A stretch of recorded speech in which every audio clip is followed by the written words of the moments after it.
Petrol, diesel ఏదైనా కానీ tank fill చేయించుకునే వారిలో 4 రకాల మనుషులు ఉంటారు. మొదటి రకానికి చెందిన వాళ్ళు వీళ్ళు లీటర్ లెక్కన కొట్టించుకుంటారు.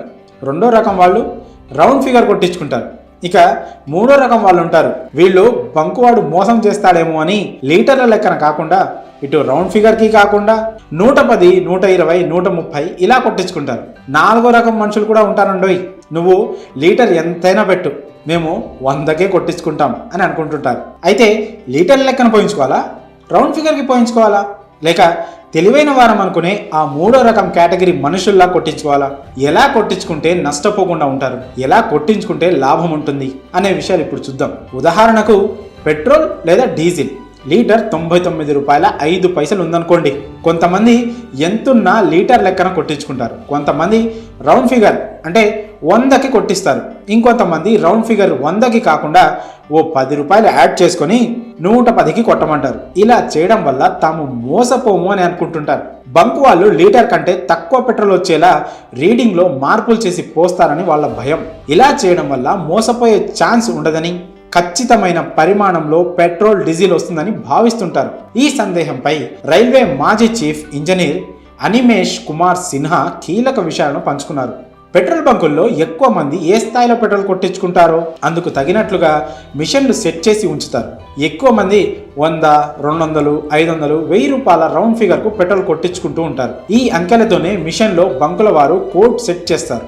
అదే విధంగా మనం చెప్పే అంకెల ఎంట్రీ కోసం కూడా ఒక బటన్ సిస్టమ్ ఉంటుంది.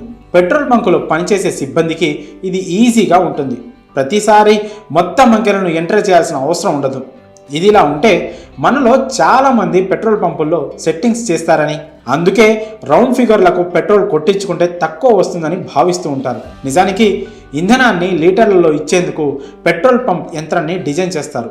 టెక్నికల్గా దీనిని ఫ్లో మీటర్ అని కూడా పిలుస్తారు. ఎన్ని లీటర్లకు ఎంత డబ్బు అవుతుందనేది ఈ సాఫ్ట్వేర్ ద్వారా లెక్కిస్తారు. దాని ప్రకారం ముందు లీటర్లు లెక్కించి ఆ తర్వాత దానిని రూపాయల్లోకి మారుస్తారు. మరో విషయం ఏంటంటే, మీరు లీటర్లలో కాకుండా రౌండ్ ఫిగర్తో ఇంధనం కొట్టిస్తే లెక్కింపులో కొన్ని పాయింట్ల మేర పెట్రోల్ నష్టపోయే ఛాన్స్ ఉంది. ఉదాహరణకు 1.24 లీటర్లు కావాల్సిన చోట 1.2 లీటర్ల పెట్రోల్ రావచ్చు. అలాంటప్పుడు 0.04 లీటర్ల ఇంధనం నష్టపోయినట్లే. అలా అని 100, 200 వంటి రౌండ్ ఫిగర్లు కాకుండా 110, 120 రూపాయలకు పెట్రోల్, డీజిల్ తీసుకోవడం వల్ల మీరు ఎక్కువ ఆయిల్ పొందుతారని ఎలాంటి ఆధారాలు లేవు. మీకు కరెక్ట్గా పెట్రోల్, డీజిల్ కావాలంటే రూపాయల్లో కాకుండా లీటర్ల ప్రకారమే కొట్టించుకోవాలని అనిమేష్ కుమార్ సిన్హా తెలిపారు. అయితే లీటర్లలో కొట్టించుకునేందుకు చాలామంది ఆలోచిస్తుంటారు. అందుకో బలమైన కారణం ఉంది.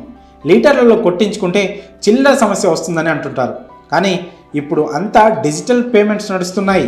అందువల్ల మీరు లీటర్లలో ఇంధనం కొట్టించుకొని దానికి ఎంత అవుతుందో అంత మొత్తం డబ్బును ఫోన్పే, గూగుల్ పే చేయవచ్చు. తూనికలు, కొలతల శాఖ అధికారులు కూడా పెట్రోల్ పంపు ఫ్లో మీటర్ను లీటర్లలోనే కొలుస్తారు. ఎందుకంటే ఒక నిర్దిష్ట ఉష్ణోగ్రత వద్ద పెట్రోల్ సాంద్రత స్థిరంగా ఉంటుంది. అందువల్ల ఎలాంటి మార్పు చోటు చేసుకోవడానికి సాధ్యం కాదు. మీకు ఏదైనా సందేహం, అనుమానం ఉంటే సంబంధిత పెట్రోల్ బంకు సిబ్బందిని ప్రశ్నించవచ్చు. నిజంగా పెట్రోల్ తక్కువ వచ్చినట్లు అనిపించినా, నాణ్యతలో తేడా అనిపించినా అక్కడే చెక్ చేసుకోవచ్చు. పెట్రోల్ బంకులో మోసం జరుగుతుందని తెలిస్తే సంబంధిత శాఖ అధికారులకు ఫిర్యాదు కూడా చేయవచ్చు. తక్కువ పెట్రోల్ ఇస్తే పంపుపై భారీ జరిమానా విధించే నిబంధన కూడా ఉంది. ఫైనల్గా నిపుణులు చెప్తున్న దాని ప్రకారం పెట్రోల్ లేదా డీజిల్ రౌండ్ ఫిగర్కి కానీ 110, 120 వంటి ధరలతో కానీ ట్యాంక్ ఫిల్ చేయించుకోవడం వల్ల నష్టమే తప్ప ఎలాంటి లాభము ఉండదు. లీటర్ లెక్కన కొట్టించుకుంటేనే నష్టపోకుండా ఉంటారని అంటున్నారు. మీరు బంకులో